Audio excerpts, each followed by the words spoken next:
Hello, friends. Can you hear me?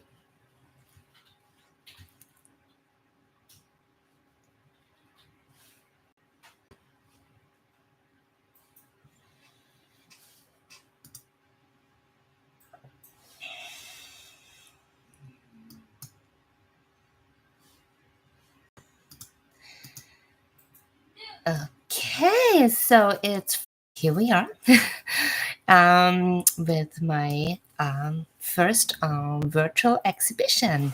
We have, as I am navigating through this, just giving you a little bit of an idea what this might be about. We are just getting started with why an online gallery? Why did I choose this as a good idea? And you can navigate this on your own. You can go to my website, Karen Foster Gallery, and navigate there with you.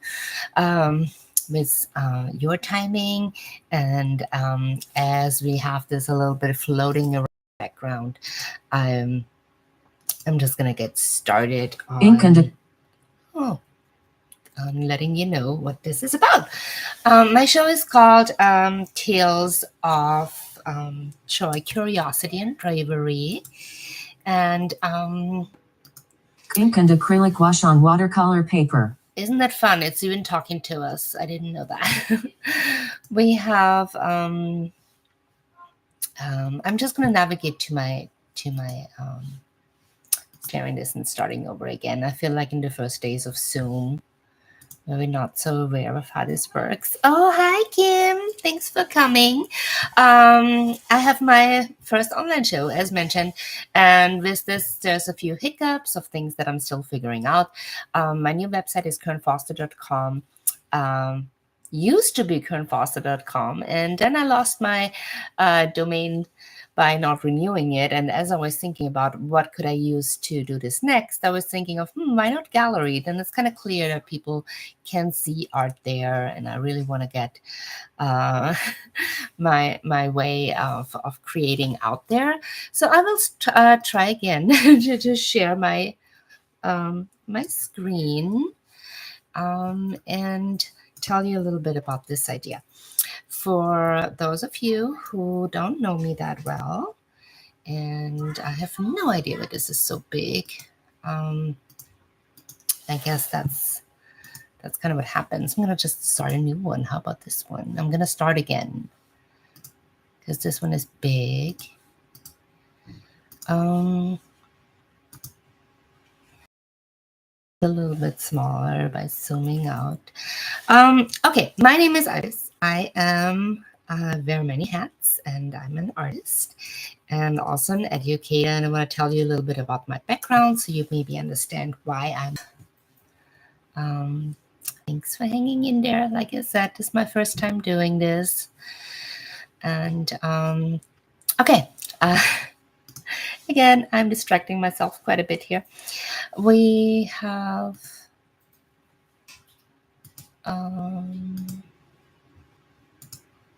did that work now? Stop sharing. It's loading again, I believe. And I will also put the link to the gallery here in the chat. Thanks for letting me know, Kim. I'm trying. There's if you want to follow me along. It went black. It really did.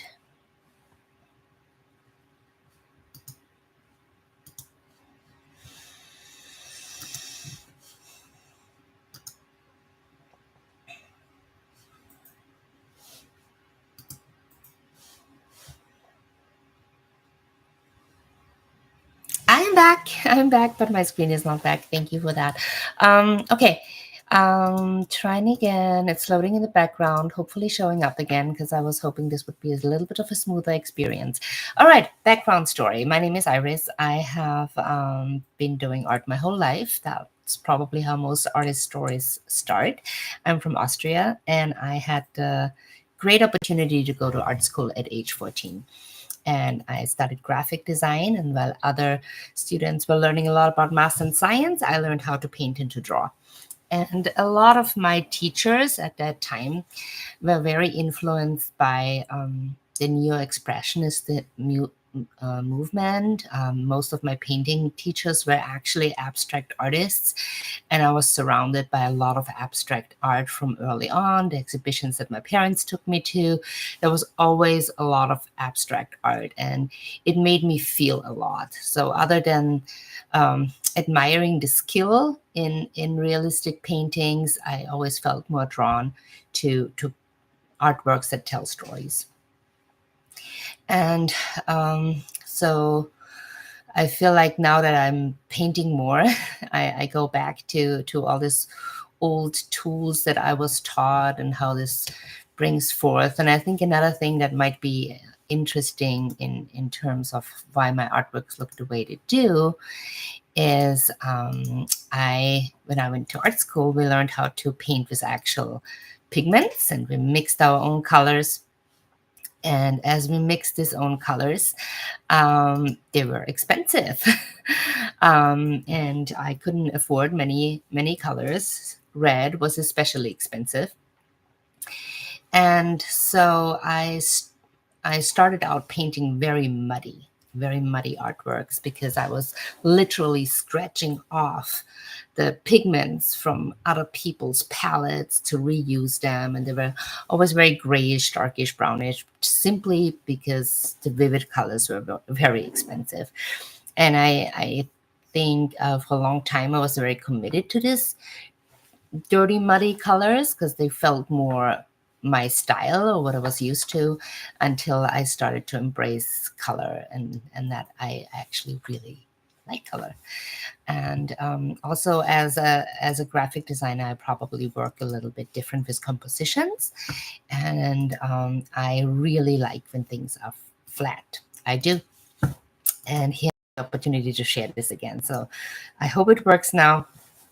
So my gallery is hosted on a platform called Vilium, and it's made to create online exhibitions, so we can view art from wherever we are.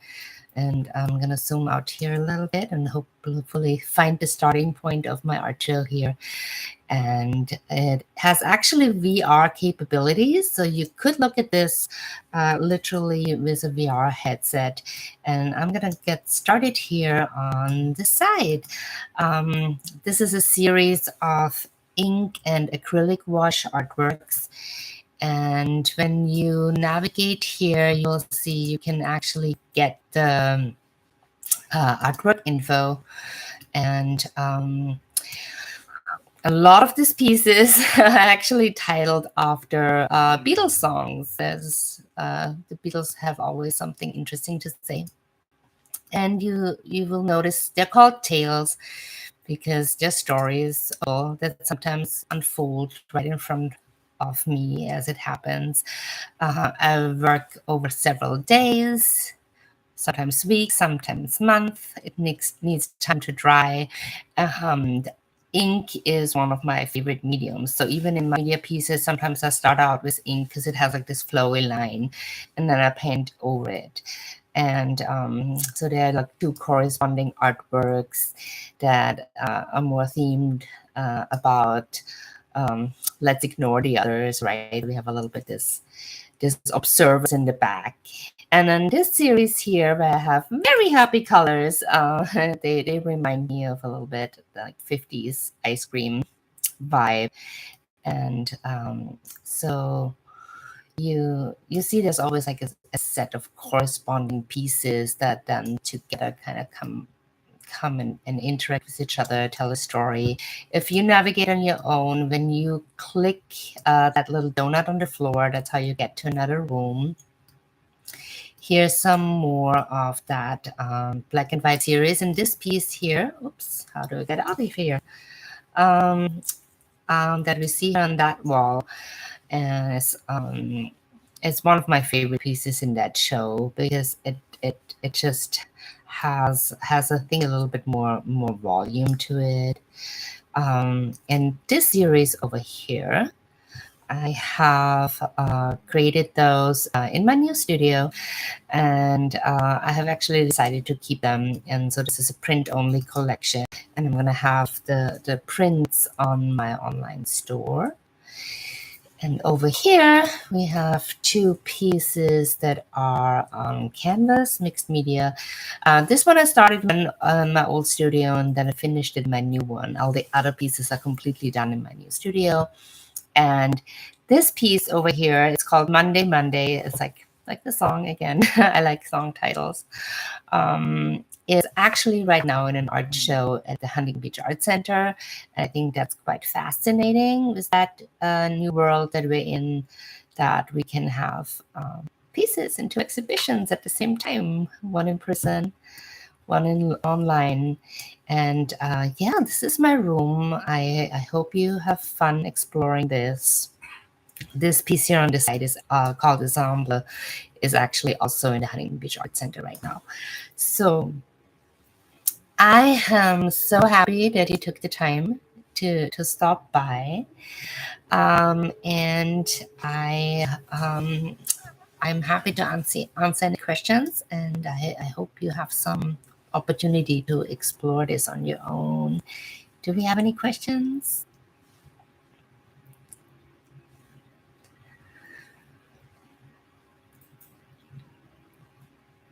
All right, well then, thank you so much for joining me, and I will probably do this again. This was my little test run, right? And yeah,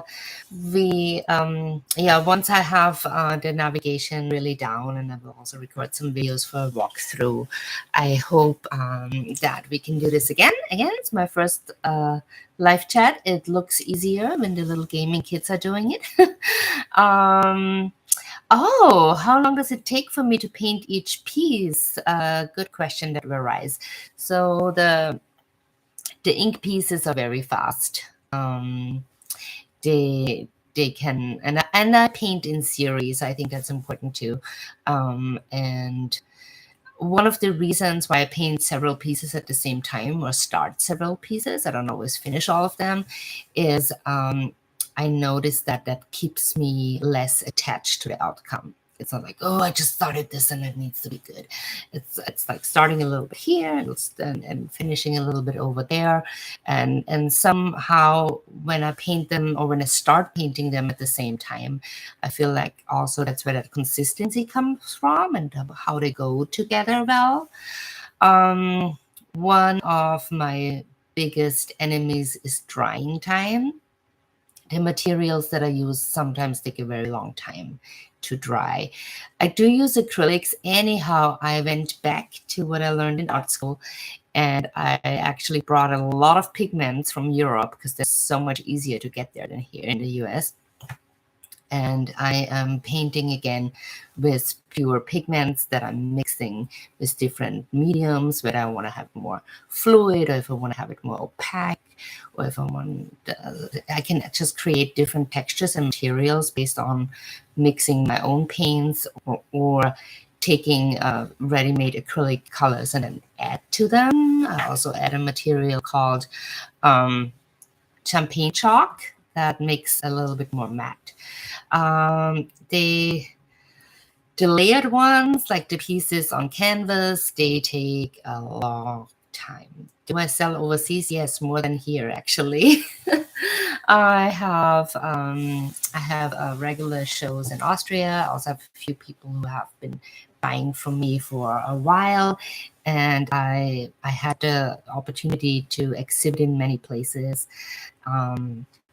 across Europe. I think one of the most exciting places was having my art actually exhibited in the European Union Parliament among other artists. That was one of the greatest places. And then one other place that was really exciting was in Luxembourg, where I was actually working on a collaboration with a composer, and I made some video installations that was presented during the orchestra performance. That was a really exciting show as well. I had, so I studied digital art, and I think one of the main reasons why I did that at the time, it was called audiovisual media, uh, that I wanted art to be really contemporary. I wanted to be very on point and what's current and what is the time right now and what kind of art do we do in this time right now. But in this electronic art movement, there was also a lot of anti-painting. It was like, oh, those are the old-fashioned people, and we're the ones who do the really exciting stuff. And I've never lost my love for painting. I never felt that way. So now I'm at this point where I try to incorporate technology in a meaningful way. And I think this is a great opportunity to have different viewing experiences and different accessibility options. And I might take that somewhere more digital again. But right now, I just really need that. Going to my studio, making a big mess, closing the door when I need a break, and coming back. I have a very nice studio in Huntington Beach, Brookhurst in Atlanta. If anybody wants to come visit me, shoot a line. I'm going to set up an open studio. And yeah, how long does it take me? It can take me between 15 minutes and 70 hours. It really is. And especially when I get frustrated. So the title, Tales of Joy, Curiosity, and Bravery, originally wanted to call it Tales of Joy, Frustration, and Bravery, but frustration is not such a kind term, and in the end, frustration can be dissolved by looking at the things that we're frustrated at with curiosity, and it actually really relates to the painting process. So in the painting process, there can be so much happiness and joy coming up, and then I can get stuck somewhere where it doesn't move in the direction I wanted to move. And so I'm just gonna move a little bit here, my background. So going back to my art, not just to my empty walls. And especially those happy ones, they are very joyful because they have this very joyful color palette. And I think my color palettes are sometimes also very inspired by having a graphic design background and just the way how I choose color compositions. You will see there's always neighboring colors. They usually have a pattern of repetition. I rarely use a color only once. You will always find it like a little bit of a second time at least. So that color isn't lonely on the page.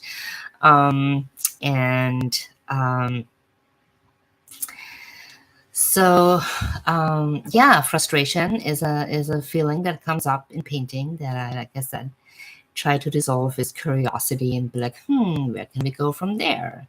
And literally taking a step back and coming back and sometimes even walking away. And bravery is, so I'm having these internal conversations like I'm pretty sure every artist has when we're talking to ourselves and we're talking to a piece and be like, what do you need, artwork? Are you done? And I just recently saw a documentary from about one of my painting professors who was really incredibly talented, Koenig, and he represented Austria at the Biennale in the 70s. He was really big. He was in the Secession. He was a teacher that taught us how to feel art more than anything else. And I remember him like sometimes walking up behind me when I was painting and being like, Iris, it's done. No more, it's done. So I tend to overpaint when I don't have that person whispering in my ear that it's done. And so bravery is that often last step when I'm adding very high contrast. Because once I paint black, there's pretty much a place of no return, because that never looks good when you paint over black. It's not that fixable anymore. And so I always feel like, okay, I'm brave now. I can do this. Let's go. Let's do this black line, even if I risk messing it up. And I think that's maybe also one of the reasons I really like paper, not only because I was, educated and trained on paper, is it doesn't feel like such a big obligation to keep it, proper and good. Like sometimes when I work on a really big canvas, it's like, it's a canvas, you better don't mess it up, right? And I think I wanted to name this show after the feelings that come up during the painting process, because I think that's what does connect us to, other people. It's like if we're honest about these feelings that we have when we create something. And I think tales is just this people that I'm making that just come up. They don't exist. They're not representations. They're stories. They're stories, and the stories are happening just like in the writing process. It's like there's inspiration and it goes somewhere. So yeah. Yes, please come. Please come to the studio. Please come to the art show. The Huntington Beach Art Show is still open for a while. That has some pieces in it. It's called Center to the Center. And I'm so happy that we're doing this. Any more questions? Anybody else having some things they want to hear, learn more about?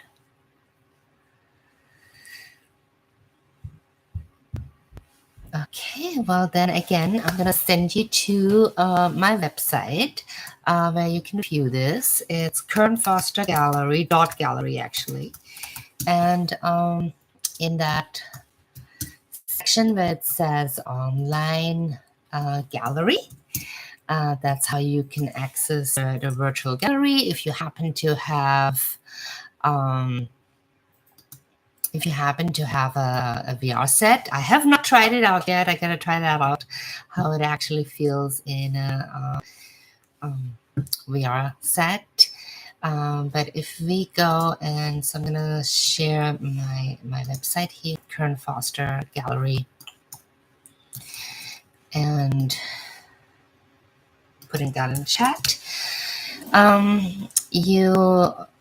So here's my video when I was just installing that gallery, and that was a really fun process too, like how to arrange that and thinking about that experience that someone will have walking through that. So here on my website, you will see here online gallery, and this yellow square. Isn't a square? This yellow shape that's building right here, that's actually loading the gallery. So you can navigate that on your own, hang out in front of any images that you like. And yeah, thanks so much for coming. This actually has a little bit of a guided tour, if you see that. So it gives you some advice on how to move through that gallery. You want to click on the floor to move. I'm using my keyboard to zoom out again. You see there's this little tips that walk you through that process. Hover on any artwork for 2 seconds for more to get short information about it. So you can do that. So this will open up the title. Open edition. India ink on drawing paper. Original remains in the collection of the artist. Okay, and that was my speech to text. The text-to-speech that I really like. And so I have prints, the black and white ones. They're prints. They are prints that actually framed, and it comes in matte. And like I said, for those, I'm going to keep the originals. And for some, I have also the originals. So when you click over this, you will get more information. This is called We Say Yes. It was created in 2023. And you can click here to go to my online store. Like I said, this is very useful, how this is navigating you, telling you how to get more information. Click the arrow. This is the arrow that tells you more about the show.